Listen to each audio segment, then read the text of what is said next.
All right, welcome to day 10, the personality matrix. I am so excited to teach you guys about the personality matrix because it's going to take us 3 days because we are going to dive into how others see you. We're also going to talk about the secrets of personality, what really makes someone who they are, and understanding how people work. So as always, we start with a warm-up just to get our juices flowing and get our first learning in for the day.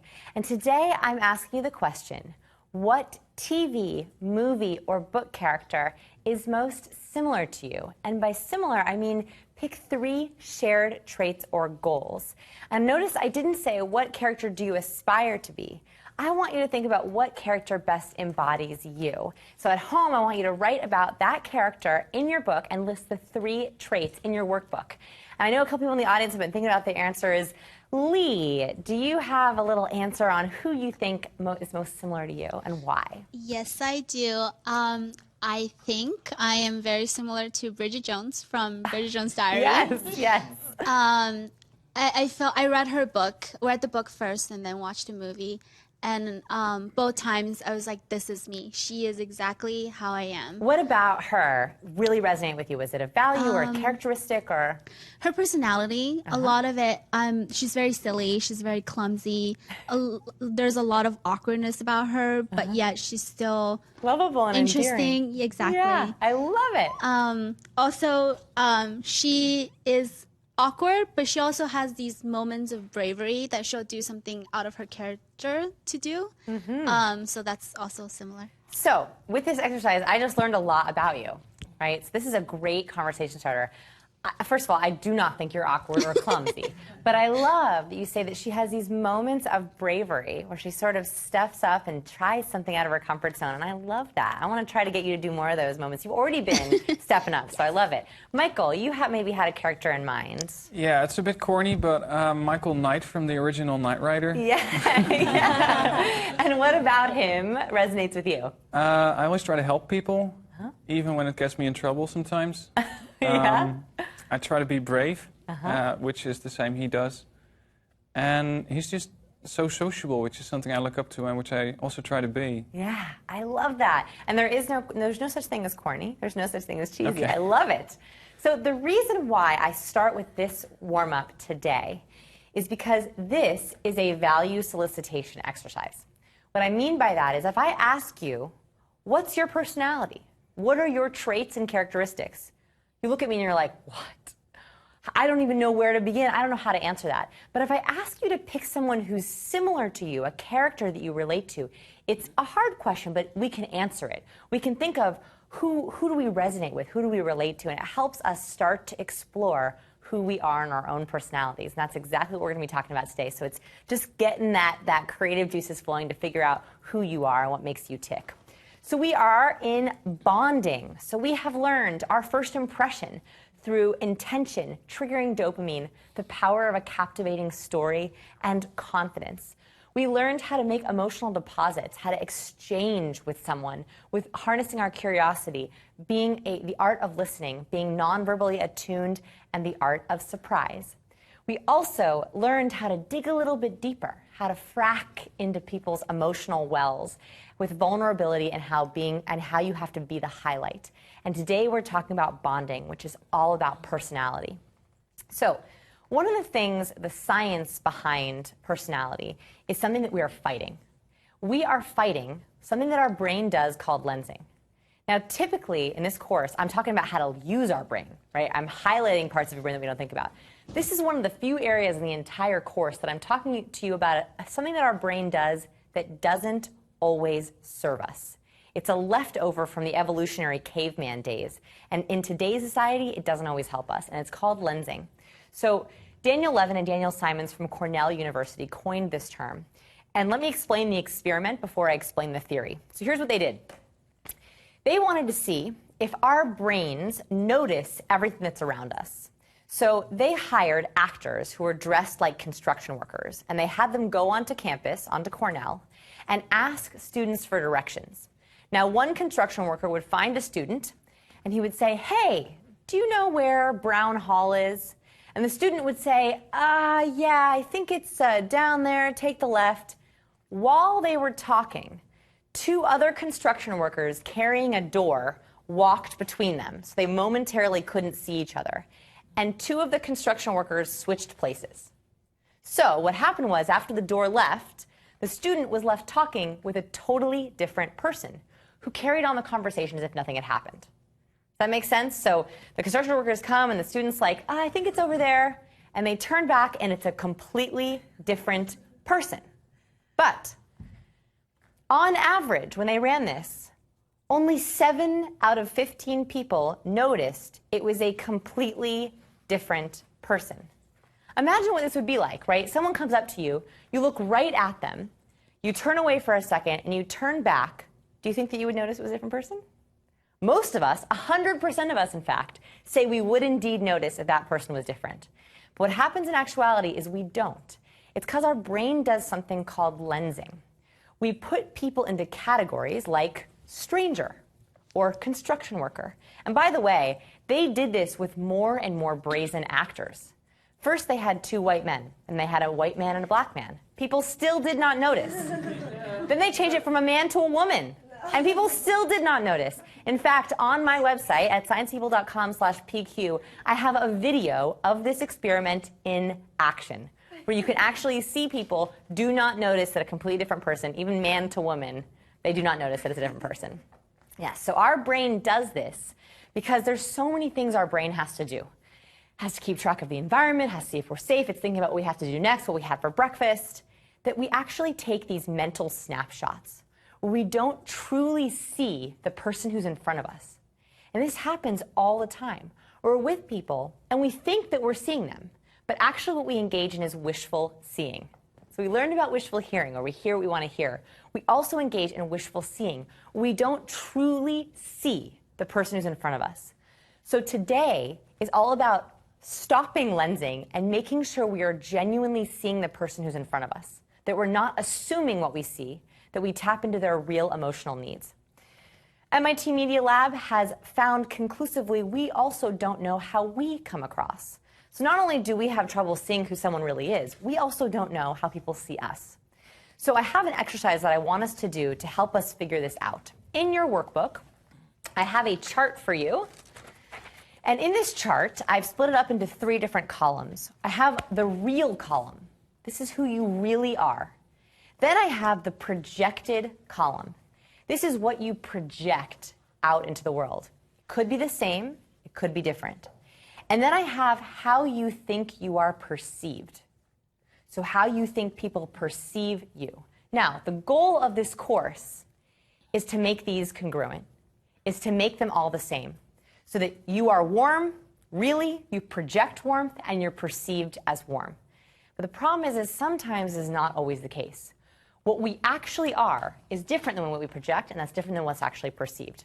So I want to start with our strengths. What we feel is valuable about us. Now, in your column, and at home, I want you to fill out the entire column. Here, we're only going to do 1. I want you to fill out 1 of your strengths, something that you feel really proud of. Then I want you to think about, do you project that strength? Do you think that other people see it?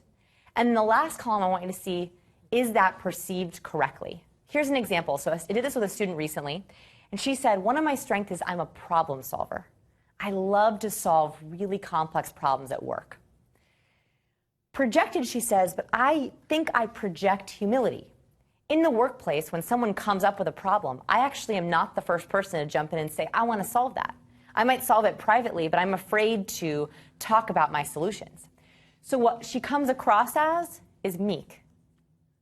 They don't see her problem-solving ability. So this is where it's not congruent. So I want you to turn to your partner. I want you to explore together. We're going to have 2 people come up here. Your real strength, your projected strength, and your perceived strength. At home, I want you to do 3 of them. So 3 of your strengths in all 3 columns. And I want you to highlight, circle or highlight where they're different, because that's what we're going to be focusing on in this course. So I'm going to have, who hasn't been up? Joshua and Allie, you guys haven't been up yet today? Oh, Allie, are you okay for this one? I know, sure. I know it's hard. We're just going to do 1, though, and I'm going to help.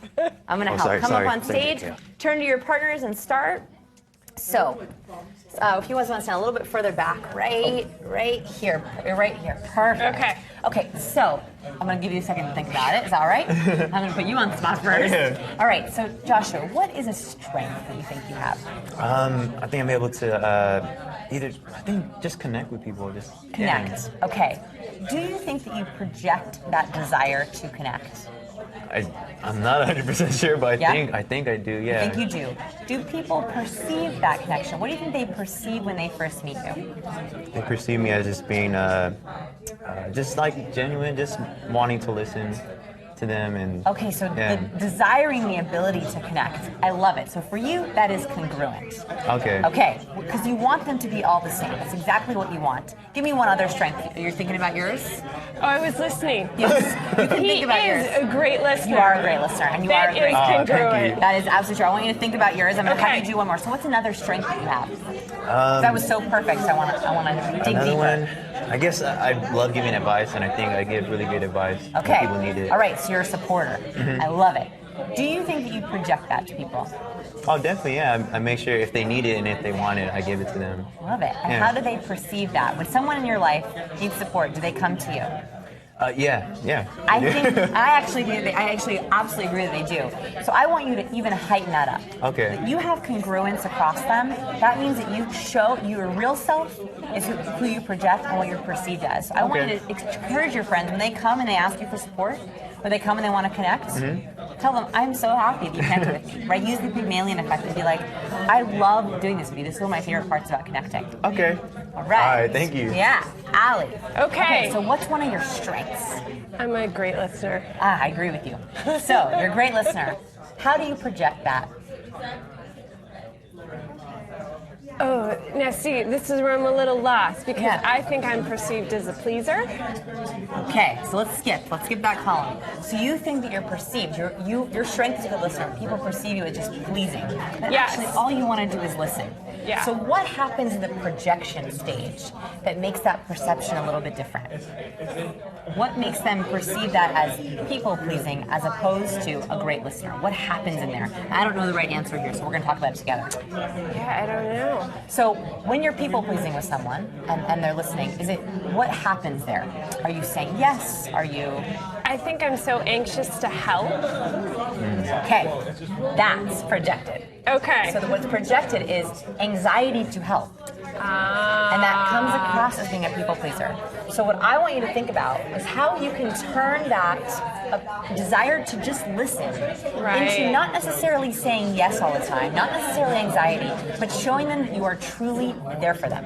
And I think you can do that actually with the art of listening. Okay. So the ruck technique, that is not a people pleasing technique, that is an art of listening technique. Okay. I want you to come back to me and I want you to tell me how that goes. I definitely embraced when you talked about that, leaning into that silence. I love it. Yeah. Because that would give a little bit of distance and allowing to just listen Without the anxiety. Yeah, the Okay, so anxiety. silence. I love it. Thank you I for will sharing couch that. silence with you next Yes, year. I love it. Thank you, guys. All Okay. right. All right. So that was really cool. I just learned something about Allie that I didn't know that I loved. Can I share? Allie, would you mind sharing the 3 different columns? Would you mind what we just talked about? Sure. That was really powerful. The real strength is that I'm a good listener. The projected is my anxiety to help. And so I think I'm perceived as a people pleaser. And so that art of the pause, of having a little bit more silence, of using the ruck technique by saying, I validate you. The ruck technique is not a people-pleasing technique. That is a listening technique. And that can turn that skill of being a listener, take out the anxiety and show, no, I'm just here for you. I love it. Does anyone have any interesting learnings? Yeah. In my case, which is really weird for how old I am, so I found out that I've been perceived very analytical, and apparently I project it as well, otherwise they wouldn't perceive it, right? Yeah. And then that's when I actually realized that it is my real strength as well, which is backwards for me. Yeah, I love it. So what made you discover that? I realized getting a comment from a guy who crunches numbers on sheets all day says that you're more analytical than I am. I thought. Okay, yeah, that's a reality check. I love it. Okay, so we did strengths. Now this is the hard part. Now we're going to talk about limits. So this is a little bit vulnerable, right? Talking about our weaknesses, thinking about how our weaknesses, what we project for our weaknesses, and how they're perceived. We often don't project our weaknesses. In fact, we try to usually cover them up. So for me, I tend to be pretty guarded. Like, I'm a very private person. I keep things very close to my heart. A couple things I protect really, really carefully. The problem is I think that I project this as being quite secretive. And I think that this comes off as being standoffish. And that people perceive me as being like, step back. And I try really hard to not do that. But because I'm pretty guarded about things, because I'm afraid of being judged, which we talked about in the last segment, I like to keep that distance. So I want you to journal about this one on your own, because it's pretty vulnerable to talk about. And unless someone has a weakness that they're willing to talk about, maybe how they perceive or something that they've worked through, at home I want you to think about what are 3 different limits. I like limits better than weaknesses, because a weakness implies that you can't change it. A limit is something that we can leverage, that we can break through, that we can change. What are 3 limits that you have? What are they really? How do you project them or try to cover them up? And then how are they perceived? I want you to try to work through that exercise on your own. The reason we do this is because it brings us into skill number 15, which is the personality matrix. It's one of the most important skills. It's exactly halfway mark. The personality matrix. Learn how to use the personality matrix to leverage strengths and limits. So this is tapping into personality science to make sure that we are seeing people for who they are and that we're taking advantage of their best selves as well as our own best self. This is all about the matrix. So as we learned, every human has 5 parts. At our core, we have our intelligence, our talent. Then we also have our values, our motivation, what gets us going. In the next layer, we have our love languages or our appreciation languages. This is how we show our talents and our values, how we feel appreciated and loved for our talents and values. And on the very outer ring, we have the 5 aspects of our personality, which we're about to learn. Now, I like to call this, unraveling this matrix, the onion mindset, because like an onion, this is why I asked to have some onions on set today. I think they were like, you want a what on set? You want a basket of onions? Okay, Vanessa, we'll do it. So the reason for this, and whenever I see an onion, I think about it, is that every human has many, many layers. But as we peel back those layers, every single interaction is an opportunity to discover who they are. And that every person brings us flavor, unique perspectives, and learning. That as we unwrap each layer, as we get deeper and deeper, there's a wonderfulness that comes to it. I don't know if you love onions, but I love onions. There's a great complexity and flavor that we discover as we peel back those layers. So I'm going to be keeping them on set so we can remember that we're just peeling back those layers and getting deeper and deeper. So let's talk about the 5-factor model. So the 5-factor model is very, oh yeah, go ahead. Sorry, I'm kind of a little backtracking. Sure, of course. So you were talking about strengths and limits. And so my question is, so what happens if a strength is also your weakness? For example, in my case, I'm extremely analytical and critical in terms of improving stuff around me, and because of that, I'm really good at my job. Right. But I suck Yeah. in personal relationships because I have to work really hard. So that is your intelligence, right? Part of your intelligence is being analytical and logical. Do you know, did you confirm that? Yes, that is your intelligence, which I love. But in interpersonal skills, the interpersonal intelligence doesn't always work. So the way to optimize that is actually by learning how to read personality. Because you are so analytical, today I'm giving you a formula to use for people. So I actually want you to take that analytical part of your brain and apply it to people, which is not you. People don't usually think that they're together, but I actually want to show that they're actually together. I want you to use that analytical part. Yeah, I love it. In fact, I'm an interpersonal intelligence. I'm not analytical, so the two of us should just work together. Right? I like it. Okay, we'll conquer the world. Okay, so the 5, and thank you for asking that clarification. We're going to talk a lot more about strengths and limits as well in the next few days, especially in segment 13, where we're talking about conquering your fears. So we're going to really dive deep into that. So the 5-factor model is a way that researchers have found to reliably analyze personality. So this has taken decades of research. It is now confirmed as one of the best ways to analyze personality, and it's called the 5-factor model. Another word for it is the Big Five, our Big Five personality traits. And here are the 5: extroversion, conscientiousness, agreeableness, openness, and neuroticism. So what we're going to do today is we're going to explore our own personalities, because tomorrow we're going to talk about other people's personalities. Yeah. So let me give you a couple nerdy science, a little bit of nerdy science for a little bit. For my geeks, the 5-factor model has a coefficient alpha statistic of 0.90, which is crazy reliable. Like, if I had to translate that, I mean, it is so rare to get science that is that reliable, and that is because they've honed this research over decades. And they can repeat it, make it valid across career types, preference, and performance, meaning they can look at your career type, your performance, and your preferences and accurately guess your personality types. That's how reliable personality types are. It also has global applicability. The Big Five works across cultures, works across genders, works across races, works across religious, cultural, and linguistic barriers. It doesn't matter what language you're speaking or what country you're in, the 5 personality traits are the same. Let me explain where this comes from. A lot of people ask me, is personality nature or nurture? Right? Like, where does personality come from?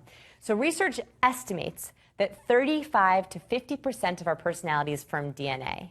And let me show you a really cool way, or at least cool in my nerdy mind. When I read this study, I was like, mind blown, amazing. Because they found that they can actually measure different parts of the brain and guess your personality type. That means if we had someone's brain from even decades ago, we could measure different areas and predict how neurotic they were, how extroverted they were, how agreeable they were. So just a couple of examples. Please do not write this down. This is like crazy, but people who are highly extroverted tend to have more activity in the prefrontal cortex. People who are conscientious have a higher volume in their frontal gyrus. So volume and activity actually changes based on our personality type. So just looking at someone's brain, we can predict what kind of personalities they have. Let's talk about the nurture side. So twin studies suggest that both genetics and environmental forces influence all 5 factors. And they did this at the University of Edinburgh. They analyzed 800 sets of twins, some who had been raised together, some who had been raised apart. And they found that there's about 50% of our DNA that's 50% of our personality that's environmental, that's changed by our parents, where we grew up, our friends, how wealthy or affluent we are. That all affects our personality types. Now, before we get into the Big Five, I want to talk about categories and how they are not stereotypes. Categories, in fact, do the opposite. By looking at people's individual personality traits, we don't put them into categories because we stop doing wishful seeing. We see them from who they actually are by saying, wow, this person requires this. The categories help us understand ourselves. They help us respect other people's boundaries. Like, if we meet someone who is more of an introvert, I'm able to say, you know what? Okay, I want to respect their boundaries. I want to communicate on their level. And it helps us encourage authenticity because we're getting down to what we really are. We're not sitting in the iceberg illusion. We're at the very top of the iceberg. We're going below the surface. We're taking in all of their iceberg and not just the top 1/10. On these personality traits, there's a spectrum. So for each personality trait, you are going to fall somewhere on the spectrum. You can either fall low, high, or neutral, which means you have kind of a balance of both. So what I'm going to do throughout this is I'm going to explain a personality type. And as I'm talking, I'm sure you're going to think, that sounds like me, or that is not me.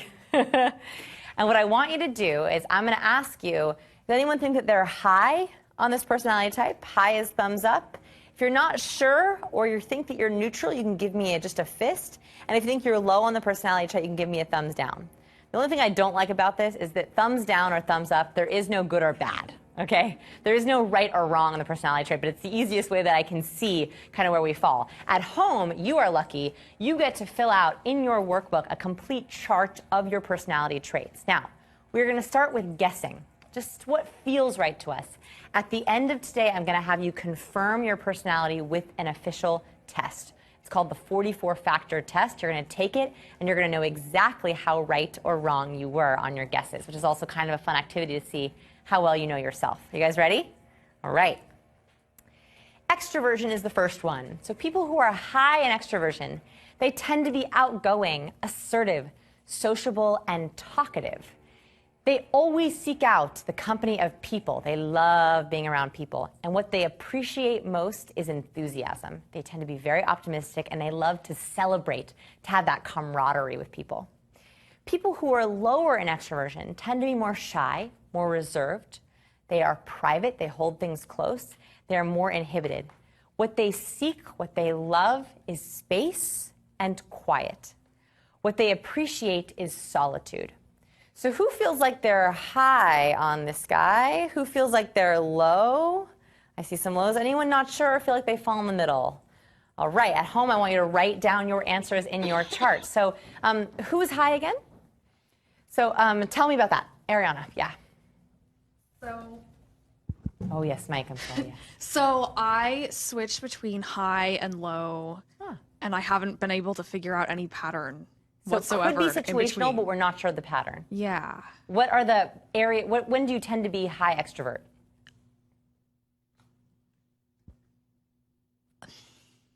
I'm not sure, because sometimes, like, there are certain events, like parties, for example, where if I'm high extroversion, I have a blast. And if I'm low extroversion, I hate it, and it's like a survive place. Oof.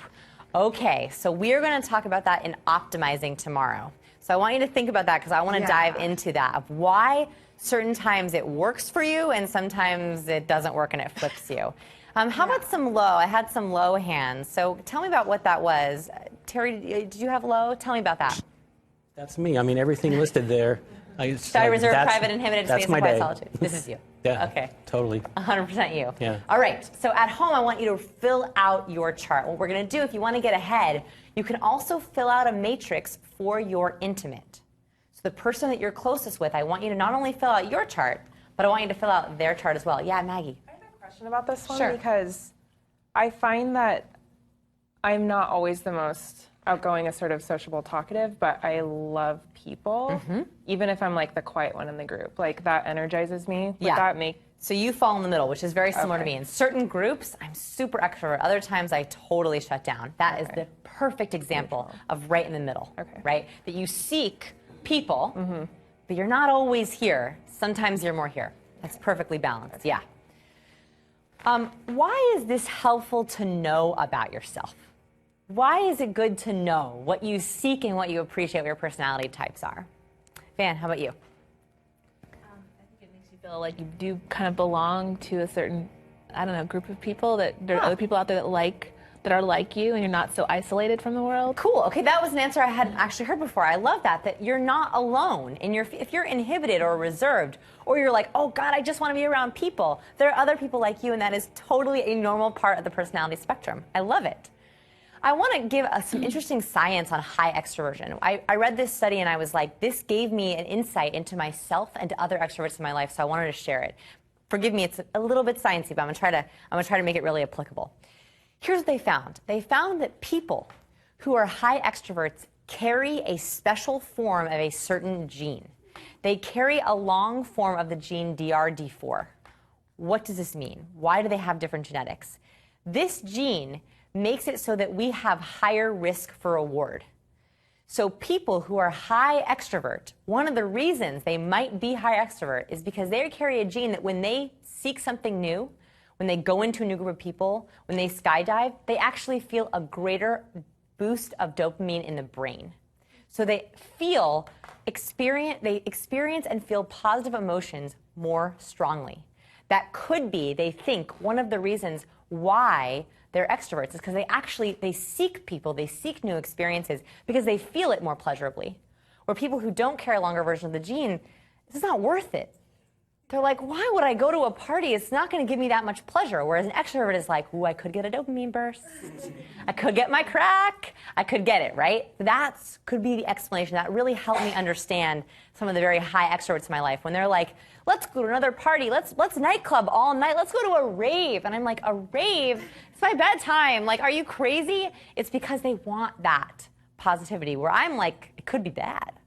Right? I might not get that reward, where they're like, the reward is worth it. The risk for the reward is worth it.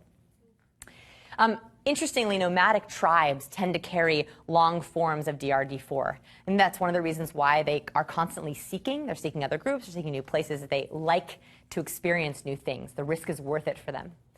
All right, number 2. The thing to know about conscientiousness is it's very hard to spell. So if I misspell it on any slides, please forgive me. It's a really hard word to spell. Anyway, conscientiousness. So people who are high in conscientiousness, they tend to be efficient, organized, dutiful, and industrious. They get it done. They seek achievement. They love completing things and getting them off their list. And they appreciate self-discipline and focus. I see people laughing. Is this something resonating over here? Yeah. We were just speaking about that. Lee here is, I think, on a very high conscientiousness. Is this all you? Are you like done, done, done, done, done? Yes, I hear you. I am also high conscientiousness, a little too much. Low conscientiousness. So this is spontaneous, easygoing, laid back, flexible. People who are low conscientiousness, they seek go with the flow. We don't need a to-do list. We don't need a schedule. Let's just hang out and talk about it. They appreciate ease. They want everything to be easy. So who thinks they're high? Who thinks they're low? Who thinks they're medium? All right, so my high people. So Lee, we talked about high, just like that's all you. Yes. Are you a to-do list maven? I make spreadsheets about vacation, so it's whoa. I like that kind of like turns me on a little bit. Like I like that. I'm not gonna lie. Alphabetizing gives me a rush, so I totally feel you. Someone who is low, tell me why. Yeah. I like to not commit to things, so there's room for the spontaneity and to figure it out as I go and to be flexible in the moment. Easy. Yes, exactly. And I get it. I intellectually get you, but that terrifies me. Right? I think about it, I'm like, oh my God, that's so frightening. I totally get it. Yeah. I have a question. I feel like in some of these characteristics, there's a lot of judgment between... Yeah. Which ones? Well, in conscientiousness, I feel like between the high conscientious people and the low conscientious people, like there's friction because, there's a perception that one is better than the other as opposed to just two ways of being. So I actually think that you might just be perceiving that.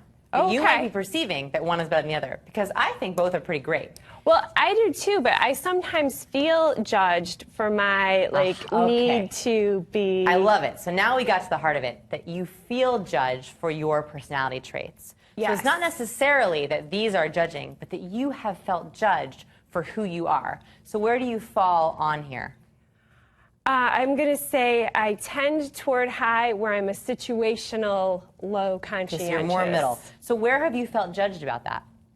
I see nothing wrong with a spreadsheet about vacation. I have a library catalog at home that I keep all my extra supplies alphabetized in, and I feel judged, people think, as opposed to that being easy, you can always find the extra tape. So I hope that in this course, I can encourage us to do exactly what you're talking about, which is accept people for who they are. That if you're easygoing and laid back, I love it. Even though that terrifies me, I love that about you.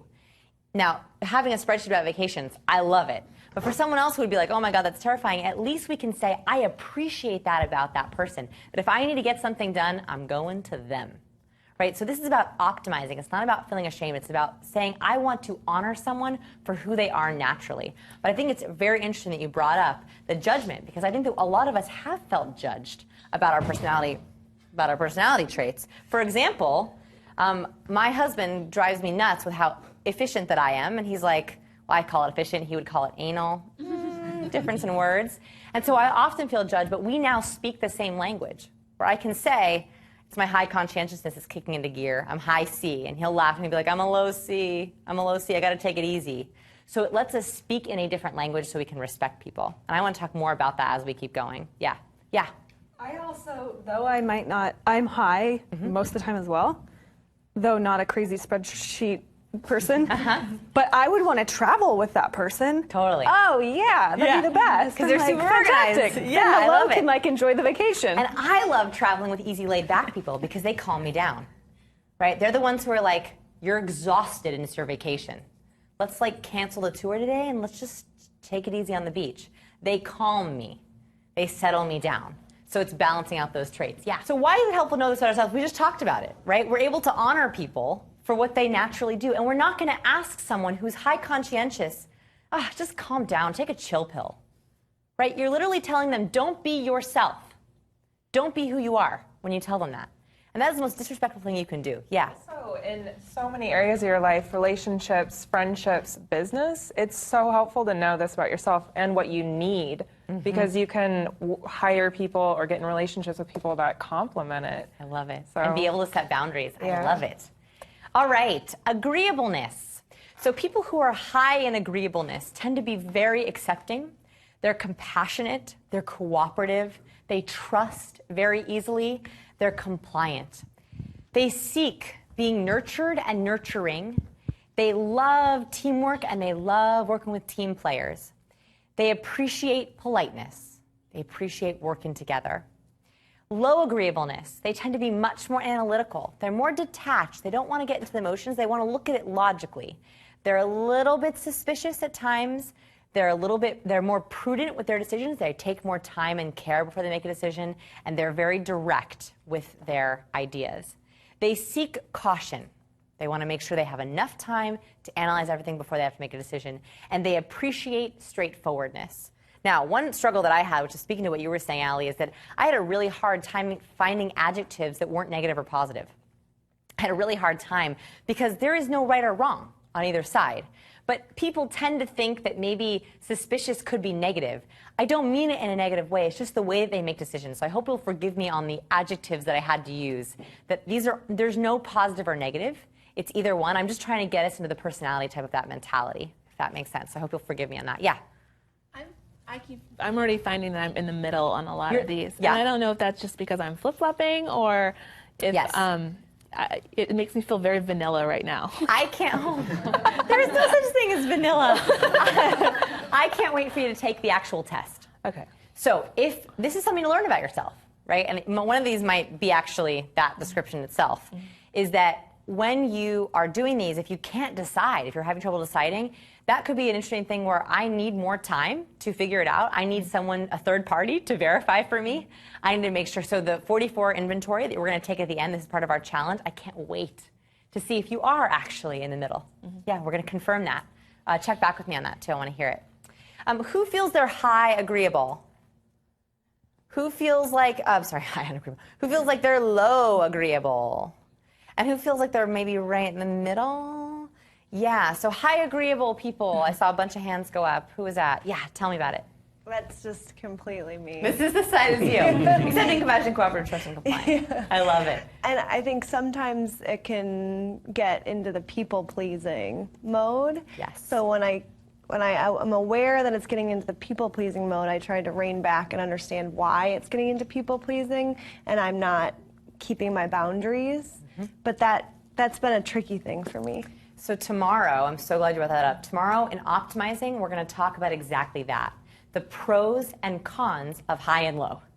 So when you are high agreeable, you have amazing friendships, you are great on teams, but you can also dive into people-pleasing mode and what we need to do to optimize that. So you stay in the positive parts of your personality traits. You leverage the positive sides of who you are. Who is low? I saw a couple. Yeah, Maggie? Yeah, I mean, I relate to this one a lot. It's surprising, but I'm very direct. I'm very suspicious when I have to make decisions. It takes me so much research and time and space to figure things out. And I feel like sometimes it works to my benefit to be able to detach from things quickly. Take a step back and look at it. Yeah. But now you know, and this gets into our next slide. Our next slide is how this helps us. Of like, when you're working on projects, you know that you need a little bit more time before you agree to something. You're always going to build in a 24-hour window or a week-long window of, I'll get back to the proposal or I need to think about it. Right? That's something that you know that you have to do because you have to get a little bit of time on it and analyze it. So a little bit of science on high agreeableness that I found fascinating. So this is that people who are high in agreeableness, people who raise their hands as a thumbs up, you are more accurate at predicting the mental states of others. There is something about the way that your brain works that you can accurately typically guess what someone else in the room or after an activity, what their mental state is.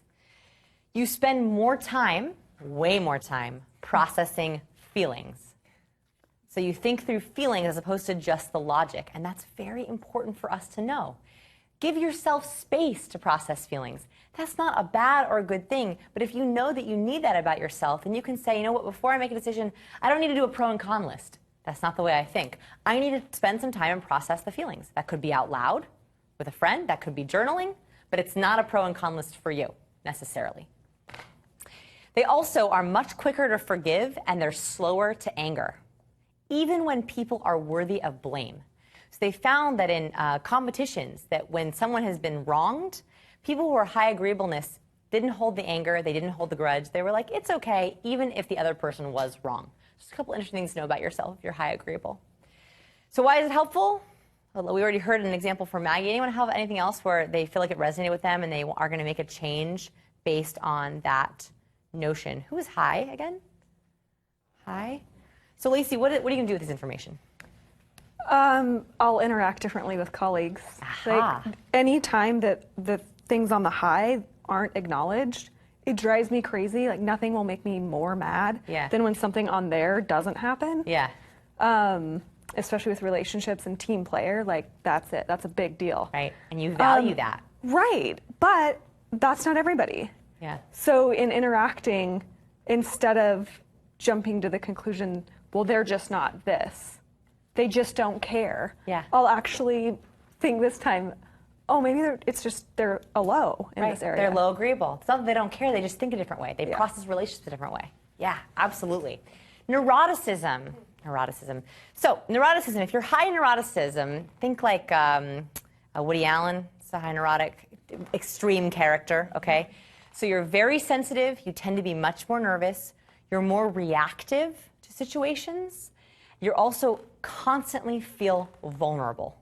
So you often feel like your vulnerabilities are out for the world to see. Because of this, you seek emotional stability. You want to calm yourself, and so you always want to find things that are going to bring down your anxiety and your nerves. You appreciate reliability. That helps take down your nerves because if people are reliable, you know what to expect. People who are low neurotic, they're very secure, they typically have high confidence, high stability, and they typically are very balanced with their emotions. This is the only one, by the way, where there is more of a positive or negative, only because it's very hard to live with a lot of nerves. Now, I am high neurotic, so I know that. It is very, very hard to be worrying all the time, to be very sensitive and reactive. So on the secure, confident, stable balance, they seek camaraderie. They love to be around other people and make sure that they're celebrating together because they have a very secure sense of self. And they appreciate rationality, right? Since they're not emotionally reactive, they like to stay in rationality. A little bit about high neuroticism. This study changed a lot for me about how I view my own neuroticism. I did a lot of self-judging, where I'd be like, I'm a neurotic, shame on you. You should not be neurotic. You should calm down. Don't be so reactive. Don't be so sensitive. I did a lot of self-judging on that. Speaking, Allie, of judgment, I was self-judging myself.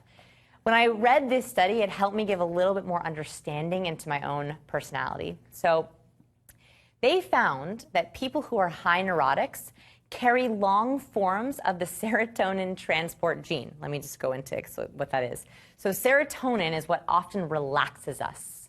What helps us calm down. It's a happy chemical, but it mostly just keeps us calm.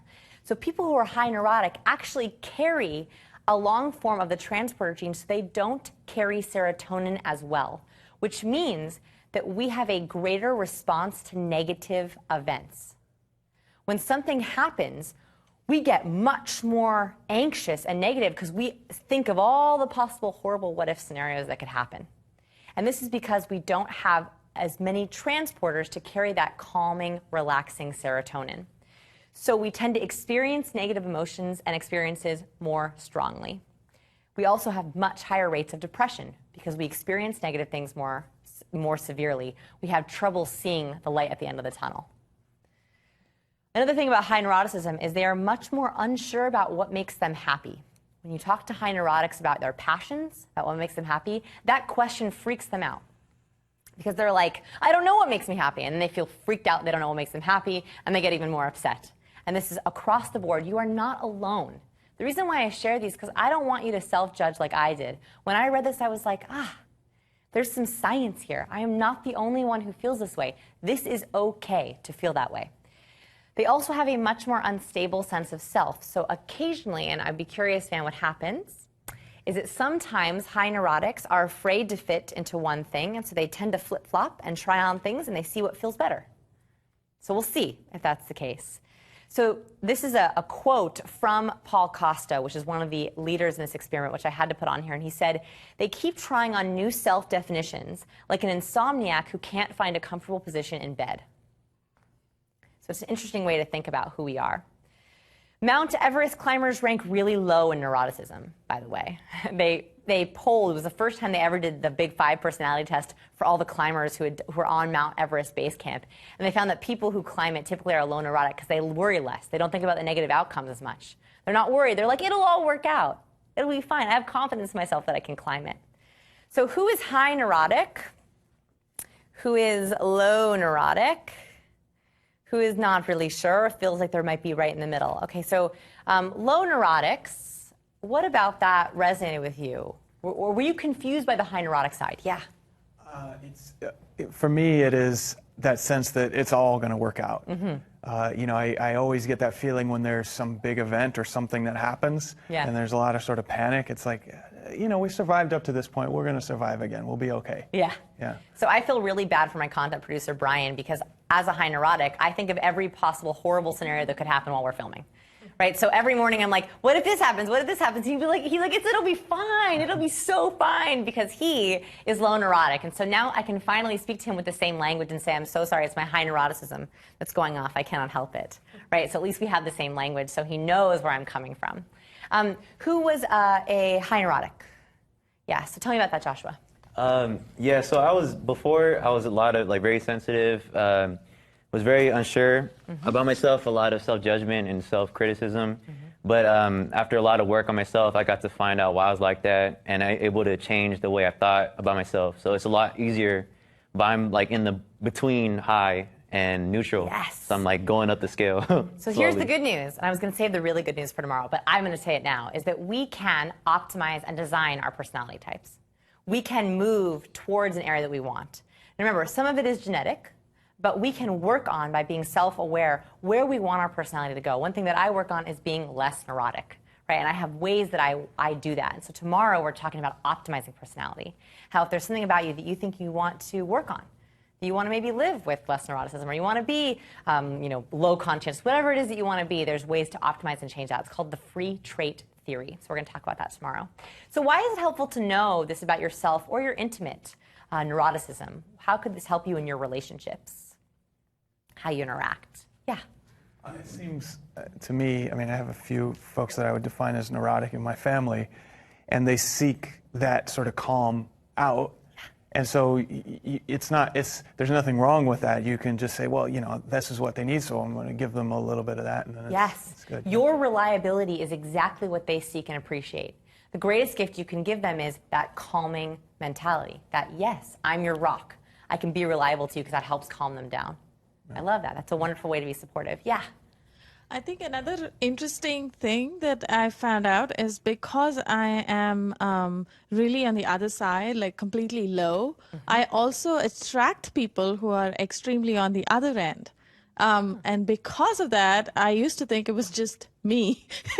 I'm doing something like totally wrong, but I understand now why that is the case. Yeah, you're not doing something wrong at all. It's actually fitting an emotional need of your personality.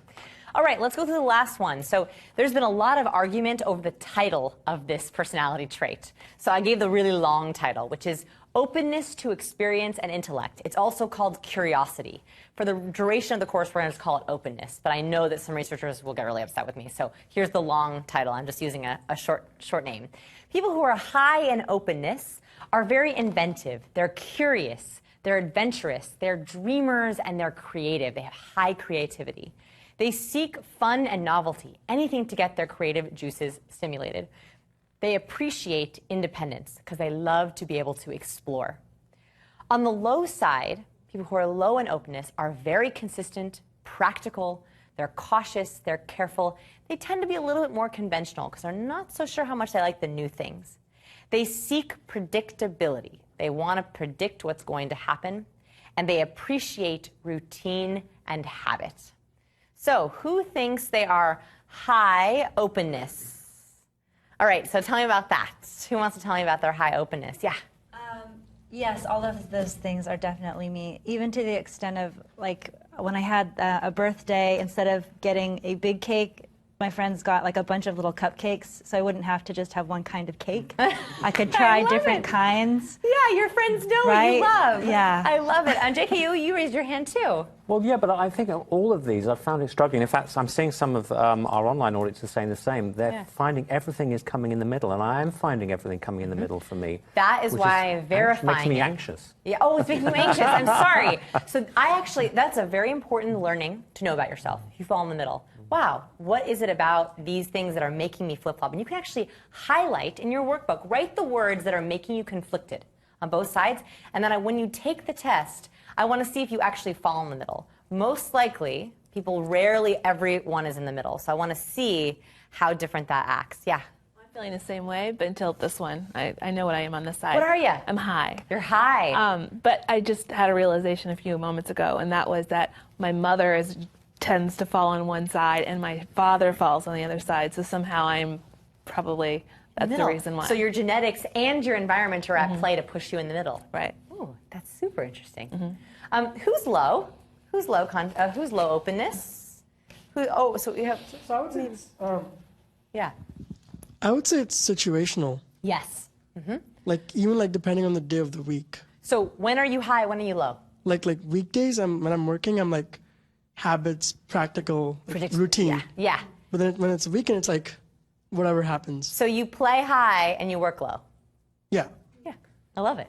And that's a great thing to know about yourself. So this talks about a lot of our work habit. Thank you so much for that comment. This one is a lot about how we like to work, who we like to work with, what stimulates us in our job. It helps us point to our passions. Do we like things that are more predictable, or do we like to be challenging, creative, and inventive? So the easy way to remember this is OCEAN: openness, conscientiousness, extroversion, agreeableness, neuroticism. That's what we're going to keep talking about. OCEAN, that's how you remember it on the 5. And what I want you to do is I want you to fill out who your intimates are. Now we are going to practice with a video. We're going to watch a video, and I want us to guess what his matrix looks like. We're going to slowly start applying these principles to see what we can point out in someone else. Ready to watch the video? All right, let's try it. Serious. I'm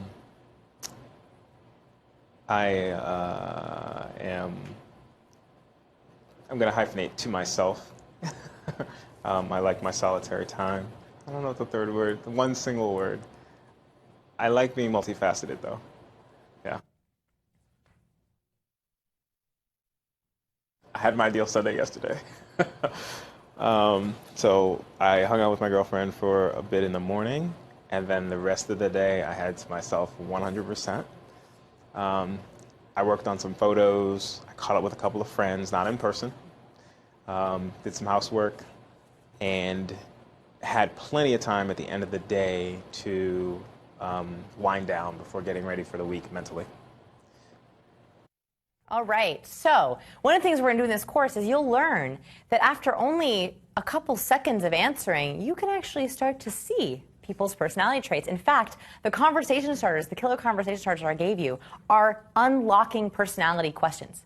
They are the questions that are going to help us figure out what someone's personality is so we can help them and communicate on their level. So I made fun of Dana after I saw this video, and I was like, you listed housework on your ideal Sunday. Do you want to come over to my house anytime on Sunday to do housework, right? Because that is on his ideal Sunday. So here are some of the clues. We heard serious, to myself, housework, balance. He actually used the word balance, and mental space. Mental space and girlfriend. So he actually had a couple things. So what do we think? High or low neurotic? High. Yep. What do we think? High or low extrovert? Low. Conscientiousness. What do we think? High, low? We have a high, low, medium. So it's medium. And that's because I think, and we actually verified this with his personality test, that when he talks about the balance, about doing housework, that is a very detail-oriented thing, that he wanted to prepare for the week mentally. It's a very high conscientiousness trait. Can anyone guess his intelligence type just from this little answer? Yeah. I'm sorry. So openness is not intelligence type. Intelligence type is the inner core, so the 9 different intelligence types. So from those little answers, could you guess, is he interpersonal, intrapersonal, creative, visual, any just gut answers? What do you think his intelligence is from that answer? 'Cause absolutely. Just from that one little segment, those are 2 really quick questions, we can read 3 different parts of his personality, and we can guess accurately his intelligence type. And these are all what he actually tested on. We gave him an intelligence test, we gave him a personality test, and this is where he falls. So I wanted to start introducing to you that when we're talking to people, we can actually decode their personality type. Yeah? How do you prevent yourself from getting overwhelmed? Because when I'm talking to someone, I'm looking at body language, I'm thinking, how much eye contact should I have? Sure. I'm now thinking about the personality type. I'm exploding. I know, I'm going to explode your brain. Here's the good news, and we're going to learn this in a few segments, but our brain is a muscle, right? So at first, picking up 5 pounds is like, okay. Then you pick up 20 pounds, you're like, oh my God, this is so heavy. And you pick up 60 pounds, you're like, I can't even lift it. I can't even do it. But after a bunch of reps of shorter weights, by the end, you can pick up 60 pounds because you've built a bigger muscle. We are building your brain muscles to be able to handle all of it. Now, of course, you don't have to handle all of it at once. In fact, we're going to talk about how you can do them one at a time. But you actually can build those muscles. That's what we're doing by watching all these videos, to make it easier and easier and easier, so your brain can handle all of it at once. Yeah. All right, let's try one more. So this is Brian, and let's try to gauge his matrix. At home, I want you to fill out what you think his matrix looks like, and then we're going to do it together.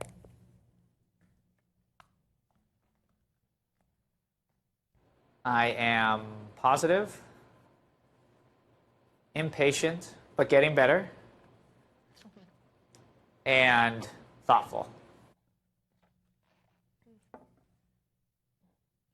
If I had to pick someone, a character that's most similar to me, a well-known character, I guess it would be Jeff Probst from Survivor. I don't know what about that guy, but like I see myself on him. He's really into the adventure stuff. He can tend to overdo things to make it a little bit dramatic, just to sensationalize the entertainment value. And when I see him in interviews too, he's really thoughtful about the people he's talking to. All right. So, what do we think? Openness, high, low, high or low? High.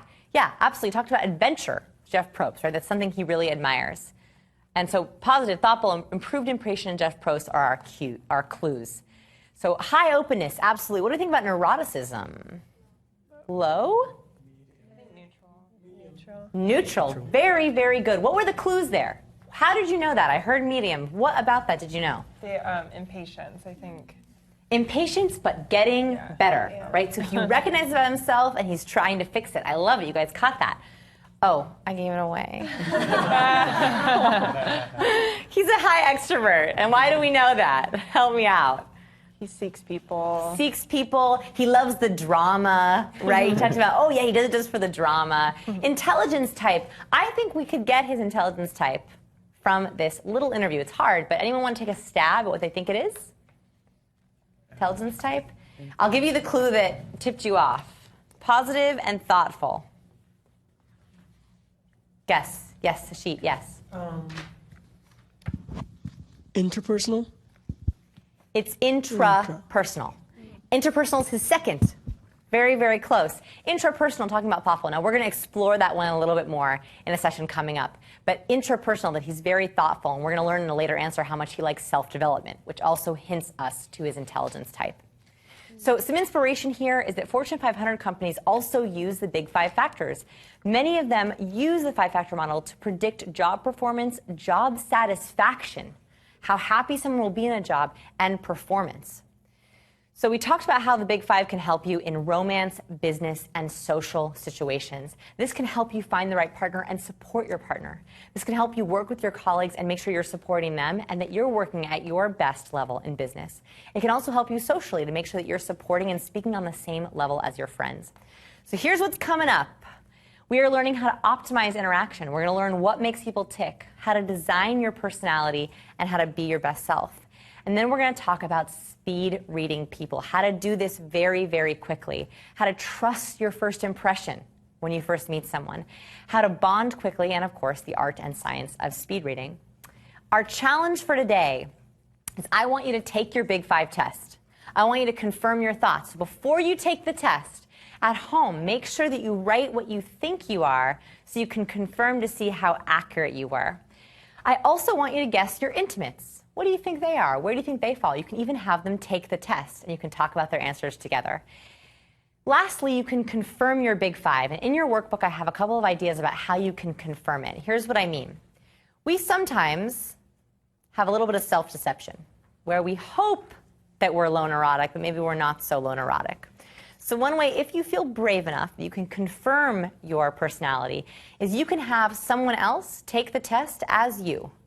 So I had my husband, my best friend, and my employee take the test as me to verify my answers. It was a very interesting learning experience. If that seems like a little scary, I also have an email that you can send drafted in your workbook, a script you can send out of strengths and weaknesses that you can ask your friends to pick out for you, which is a much shortened version of the test to confirm your personality types. So let's talk about what the most important thing you learned today was. Real quick, I want to hear your answers on Twitter, @VivanEdwards, using the hashtag #PeopleSkills, because I want to give a prize. Those of you who do it for all 30 days, I will be gifting out dating and entrepreneur courses to the best answers. So let's hear from you guys. Yeah, Lacey.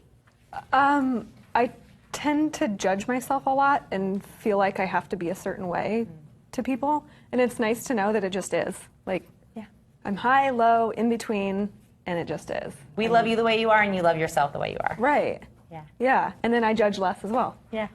Yeah, Allie. Building off what Lacey said, and the idea you suggested of leaning into that and just saying, oh, that's just my high neuroticism. It's okay. Yeah. Do this, I'll be calm, everyone will be happy. I love it. So we're going to talk about that exact attitude, harness it, bring it back when we're talking about reframing your fears in segment 13. Yeah, I saw one other hand up here. Yeah. The personality worksheet was really powerful for me with the real, the projected and perceived, because I think that I've gone through a place of where I'm more scarcity than abundant. And so where I used to be perceived as something that I liked, I've been protecting myself, and now I realize that I'm being perceived as something different.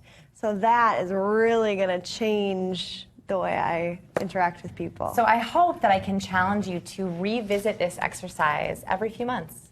You know, check in on your personality and see, am I projecting who I really am? How am I being perceived? Keep refilling that chart out and look at your previous answers. It's a great way to do self-reflection exercises. You can pull out this workbook anytime you want. It's your people encyclopedia. You can reference it whenever. That's a great idea. In fact, our director was just messaging me while we were recording, and he was saying that he took the personality test, but when he was seeing the answers, he was finding he was something completely different. Wow. So I think it's interesting as well. You know, we've all been self-assessing here, but I love your suggestion of asking some other people, because I think we might find some very different answers. And the workbook that everyone's referring to is right here. It's this huge document. You definitely want to have this when you follow the course, and this is available as a purchase bonus. But we've got a lot more to come. Thank you for being with us today. We'll see you back same time, same place tomorrow. We'll see you then. Woo.